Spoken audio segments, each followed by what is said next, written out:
از زمانی که هیچ کس یادش نیست دقیقاً کی بوده، ایرانیان از هر نوع قومیت و نژاد و زبان و فرهنگی در 13مین روز از سال نو به شکل دست جمعی از منزلگاه خودشون خارج می شدن و در هنگام غروب آفتاب به خونه ها برمی گشتن. سوال: این سنت و رسم عجیب از کجا نشأت گرفته؟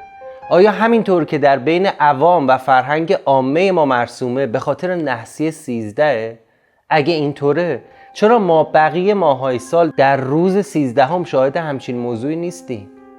اصل ماجرا چیه؟ آیا به افسانه هامان یا وهومن و نسل کشی ایرانیان توسط دسیسه بیگانگان مرتبطه؟ یا اصل ماجرا رو کسی هرگز به شما نگفته؟ اصل ماجرایی که به کل با چیزهایی که در این سالها دیده و شنیده شده و عمدتاً جعلی و در گاهی اوقات مسخره است کاملا متفاوته. به ساعت صفر حقایق مرموز و ناشنیدنی از روز 13 فروردین ماه، یعنی 13 به در، خوش آمدید.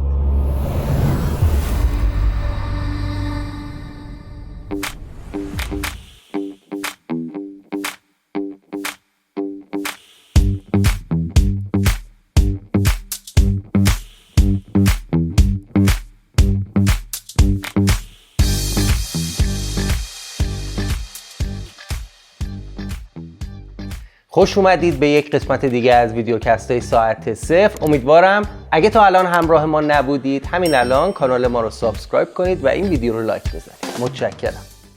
13 به در نحسه. بریم یه جا 13 مون رو به در کنیم. نحسی 13 ما رو نگیره، تو خونه نمونیم. صدقه گذاشتیم نحسی 13 به در بشه. خدا 13 به در رو بخیر کنه. همه ما ایرانی‌ها در طول زندگیمون بارها و بارها این جملات رو شنیدیم. بیایید این ویدیو رو با 2 پرسش کلیدی شروع کنیم. آیا ایرانیان باستان چنین روزی از سال، یعنی 13مین روز از ماه اول رو از خونه بیرون میرفتن؟ سوال دوم: آیا ایرانیان باستان هم همین عقیده و نظرات رو درباره 13 به در و نحسی عدد 13 داشتن؟ خب جواب سوال اول الان بهتون میگم. بله، ایرانیان باستان در روز 13 فروردین از خونه بیرون میرفتن، ولی نه به خاطر نحسی 13 و این حرفا. در واقع در نوشته ها و آثار تاریخی ذکر شده در عهد آخرین امپراتوری ایرانی پیش از اسلام، یعنی ساسانیان، مراسم و آیین چند روزه جشن و شادی از سحرگاه 13 فروردین آغاز و به مدت دست کم 4 تا 5 روز ادامه داشته. البته قدمت پدیده‌ای به اسم 13 به در بسیار بسیار قدیمی تره. دست کم 3500 سال قدیمی تر از ساسانیانه. موضوع جالب شد براتون نه؟ خیلی خوب، همینطور که همراه مایید با یک لایک به تیم ساعت صفر انرژی و انگیزه میدید، آماده بشید با هم سفری بکنیم به هزاره سوم پیش از میلاد، یعنی حدود 5000 سال پیش.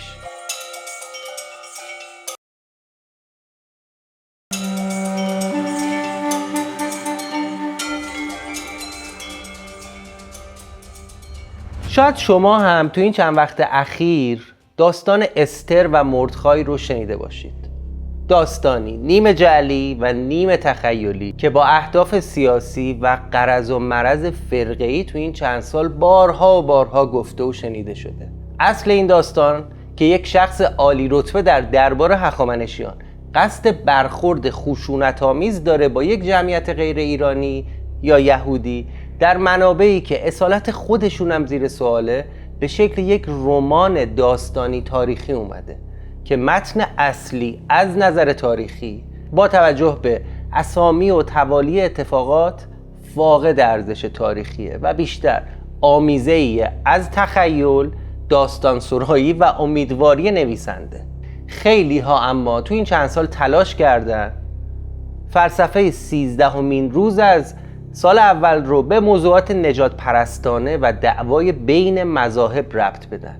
سوالی که دارم از این دوستان اینه که با فرض صحت همچین ماجرای خیالی چرا ایرانیان از 2000 سال قبل از این داستان در روز 13 از ماه اول سال جدید از خونه بیرون میرفتن؟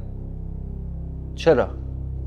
خب قبل اینکه بریم به جواب این سوال برسیم، بیاید خیلی سریع تئوری نحس بودن عدد 13 رو که در فرهنگ عامه ما البته نه به شکل خیلی جدی حضور داره بررسی کنیم. در مورد این نحسی 2 تا نظریه وجود داره. نظریه اول در فرهنگ بخشی از قبایل اعراب شبه جزیره عربستان، یعنی اغلب بین قبایل بادیه نشین و صحرانشین، عدد 13 خوشیوم نبوده.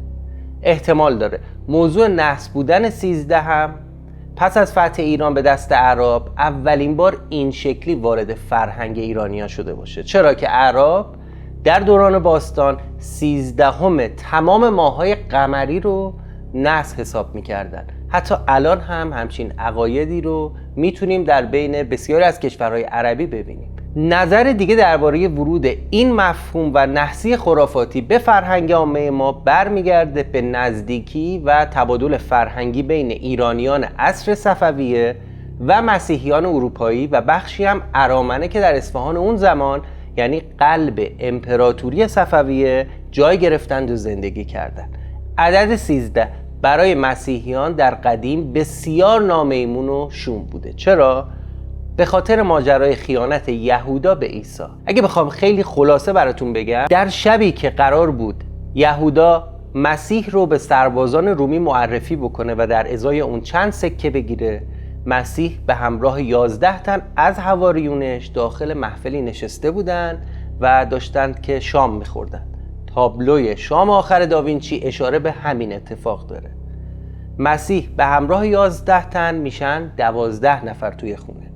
یهودا به عنوان نفر 13 وارد اون منزل میشه و بوسه‌ای بر گونه مسیح میزن. این بوسه نشانه‌ای بوده بین یهودا و سربازان رومی برای اینکه مسیح رو شناسایی کنن و از اونجا که یهودا 13مین نفر بوده که وارد اون محفل میشه، عدد 13 در باور مسیحیان به این دلیل نحسه. به نظر من احتمال اینکه مفهوم نحسی عدد 13 از دوره صفویه وارد شده باشه و دلیلش تبادل فرهنگی با مسیحیان باشه بسیار محتمله، چرا که با روی کار آمدن صفویان موج بی سابقه و عجیب و غریبی از رمالی، دعانویسی، جادوگری، باورهای فرابشری، رفتارهای صوفی، معابانه ساختگی و در یک کلام خرافات محض که ظاهر و مایه دینی و مذهبی داشتن وارد فرهنگ عامه ما شد و صفویان هم خودشون به شدت مصرف کننده این خرافات بودن. پس میتونیم نتیجه بگیریم که نحسی 13 و تصور این که امروزه راجع به 13 به در وجود داره میتونه حداقل بخش عمدهش مربوط بشه به دوران صفویه.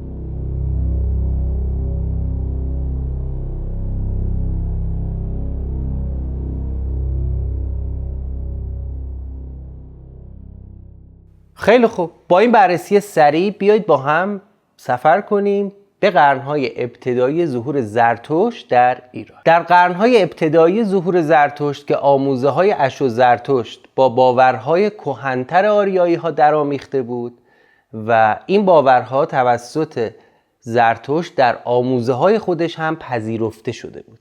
همینجا بگم اگه علاقه‌مندید بیشتر درباره شخصیت زرتشت و شواهد تاریخی و رموز ناگفته زندگیش بدونید، میتونید ویدیویی که لینکش رو اینجا قرار میدم تماشا کنید. در اون روزگار اغلب قومیت‌های مختلف ساکن در فلات ایران یک روز بخصوص رو در ماه اول سال جدیدشون بیرون از منزل و روستا و شهر در دامن طبیعت سپری میکردن. در این روز رقص، موسیقی، نیایش و آیین‌های مقدس به جا می آوردن. در باورهای کهن ما ایرانی ها هم مثل باورهای یونانی، مصری و میان رودانی ایزدانی بودند که برخی از پدیده های طبیعی در کنترل اونها بود. یعنی بشر اون دوران پدیده های طبیعی رو به ایزدان خاصی مرتبط می کردن. در آیین‌های ایرانی کهن بارش باران و بارندگی ایزدی داشته به اسم تیشتر. در زمان پهلوی بهش میگفتن تیشتره. در اوستا ازش به عنوان تشتر یا تستر یاد شده و امروز هم در زبان پارسی اسم داره، بهش میگیم تیر. یعنی 4مین ماه از تقویم ایرانی ما به احترام و به افتخار ایزد تیر نامگذاری شده. مردم باستان هم به خاطر همین ایزد در روز 13 از ماه اول از خونه بیرون می اومدن. چرا؟ به این خاطر که در ایران باستان 13مین روز از ماه اول جشنی بوده به مناسبت پیروزی ایزد باران یعنی تشتر بر دیو خشکسالی که اسم اون دیو هم اپوش دیو بوده. در اون دوران مردم پس از برگزاری مراسم نوروزی 13مین روز رو به ایزد باران متعلق میدونستن و در این روز به دشت و صحرا میرفتن و با شادی و پایکوبی و آرزوی بارش باران به درگاه خداوند و ایزد تیشتر دعا میکردن. دعا و نیایش برای بارش باران به درگاه خداوند اهورامزدا بود تا به یاری تشتر بیاد و تشتر بتونه اپوش دیو رو شکست بده و اون سال از گزند خشکسالی در امان باشه. ایرانیان در جشن 13 بدر از خانه به دشت و دمن میرفتن تا از پدیده ها و شگفتی های فصل بهار دیدن بکنن، در کنار هم با چیدن سبزی ها و خوراکی ها از دامن طبیعت همونجا یک غذایی فراهم بکنن، نیایش کنن، شادی کنن و امیدوار باشن که در سال پیش رو بارش های زیادی رو تجربه کنن.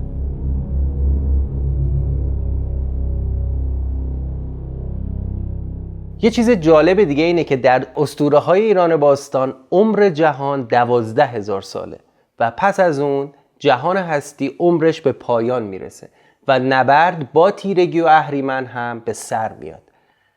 از اون به بعد جهان مادی دیگه وجود نداره و انسان به جایگاه همیشگی خودش نزد اهورامزدا برمیگرده.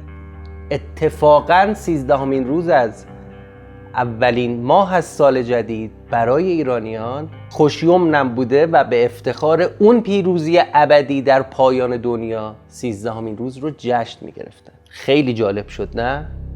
از بدیومی و نحسی رسیدیم به امیدواری و جشن گرفتن پیروزی که قرار نور بر تاریکی داشته باشه. در هر صورت میتونیم درک کنیم که بشر عمدتاً کشاورز و دامدار 5000 سال پیش برای ادامه حیات و تأمین خوراک و فراهم شدن شرایط زندگیش برای یک سال آینده باید دست به دامن ایزدان و فرشته های آسمانی میشد تا باران آب کافی رو برای محصولاتش و غذای دامش فراهم کنه. مردمان ایران برای نیایش ایزد باران و تحت تأثیر قرار دادن اون به کشتزارها، مزارع و دشتها میرفتن و در زمینهای سرسبز و انبوه از گل و شکوفه و انواع گیاهان به رقص و پایکوبی می پرداختن. در سده‌های بعدی بازی‌های گروهی، ترانه‌ها، رقص‌های دست جمعی، نیایش دست جمعی هم شد بخشی از مراسم 13 بدر.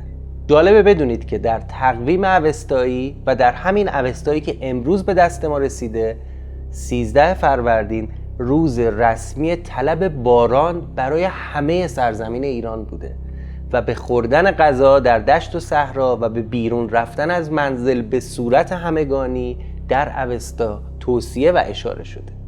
جالبتر این که ایرانیان باستان در سالهای خشکسالی در 13مین روز از هر ماه برای پیروزی تیشتر خدای باران بر دیو خشکسالی یعنی اپوش نیایش برگزار می‌کردند و یه دعای مخصوص هم داشتن. اسم اون دعا هم بود تیرگشت. در دوران ساسانیان زمانی که هنوز در بیرون از خونه سبزی رشد نکرده بود، مردم انواع سبزی ها رو داخل خونه میکاشتن و معتقد بودن هر سبزی که زودتر سبز بشه محصول بهتری در اون سال برای زمین های کشاورزی میاره. در دوره قاجار در روز 13 فروردین در مکانهای عمومی به شادی میپرداختن و جزو معدود روزهایی بود که زنان میتونستن بدون روبند در خیابان حضور پیدا کنند. یکی دیگه از منابع تاریخی این گونه گفته که در روز 13 فروردین ماه خانواده ها با سماور و بخچه های خوراکی خودشون از شهر بیرون میرفتن. از معمول ترین خوراکی هایی که در این روز مردم نوش جان میکردن کاهو با سکنجبین و خانواده هایی که وضع مالی بهتری داشتن آش رشته هم در کنار پلو میل میکرد. امیدوارم 13 بدر امسال در کنار خانواده و عزیزانتون چه داخل خونه چه خارج خونه به شادی سپری بشه. ولی یه خواهشم ازتون دارم. به عنوان برادر و دوست کوچیک از شما میخوام در هیچ آبراه، رودخونه یا جویی سبزه های سال نوتون رو رها نکنید. و ماهیای قرمزتون رو هم به هیچ عنوان در طبیعت رهاسازی نکنید، چرا که محیط زیست شکننده و ظریف و ضعیف شده این روزها دیگه تاب و توان گونه‌های مهاجم و حجم زیاد سبزه‌های گندیده رو نداره. مراقب خودتون باشید و ایامتون بکام. اگه تا الان هم این ویدیو رو لایک نکردید، الان موقعشه. سابسکرایب فراموش نشه.